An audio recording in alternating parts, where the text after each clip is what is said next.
আমরা প্রতিকার যে পেলাম না, এতে আমরা না, এতে দেশবাসীর তাদের রায়ের প্রতিফলন হলো না, মূল্যায়ন হলো না। আমরা বিরোধী দলে বসে এই অবমূল্যায়ন আমরা মেনে নিতে পারি না। এই জন্য তার প্রতিবাদে আমরা ওয়াকআউট করছি। প্রতিকার চেয়েছিলাম, এ বিষয়টা কোনো দলের সাথে সম্পর্কিত না। যে বিষয়টা নির্বাচনের আগে সরকারি দল বিরোধী দল সবাই একমত হয়েছিলাম, এর সপক্ষে কথাও বলেছি, ক্যাম্পেইন করেছি। আমরা প্রতিকার যে পেলাম না, এতে আমরা না, এতে দেশবাসীর তাদের রায়ের প্রতিফলন হলো না, মূল্যায়ন হলো না।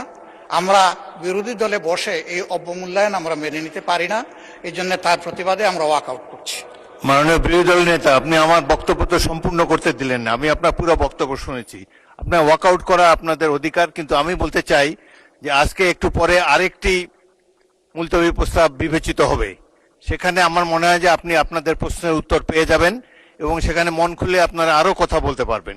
সুতরাং আমার অনুরোধ হলো আপনারা ওটা শোনেন, তারপরে যদি ওয়াকআউট করতে পারেন প্লিজ ফিল ফ্রি। তবে প্রস্তাবটির ভাগ্য কি নির্ধারণ হয় সেটি আপনি দেখার জন্য একটু অপেক্ষা করে দেখতে পারেন। বিরোধী দলের নেতাকে মাইক দেন। হ্যাঁ, ওই নোটিশটাও আমাদের নজরে আগে কিছুটা এসেছে এবং আমরা মনে করি যে মূল নোটিশকে চাপা দেওয়ার জন্য ওই নোটিশটা সামনে আনা হয়েছে।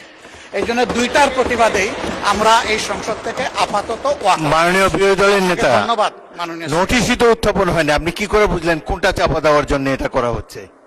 আমি অনুরোধ করছি একটু ধৈর্য ধরে অপেক্ষা করেন, নোটিশের বিষয়বস্তু শুনেন, তারপরে আপনারা feel free to walk out. আপনার অ্যাবসেন্সে এই হাউসে এই নোটিশটা পড়া হয়েছে, সংশ্লিষ্ট সদস্য এটা পড়েছেন, আমরা শুনেছি। এই জন্য আমরা বুঝে শুনেই বলছি যে এই দুই কারণেই আমরা এখন ওয়াকআউট করছি। আপনাকে ধন্যবাদ। নিশ্চয়ই সংসদীয় রীতি অনুযায়ী আপনারা ওয়াকআউট করতে পারেন, ফিল ফ্রি। ধন্যবাদ। ইয়েস, মাননীয় স্বরাষ্ট্রমন্ত্রী।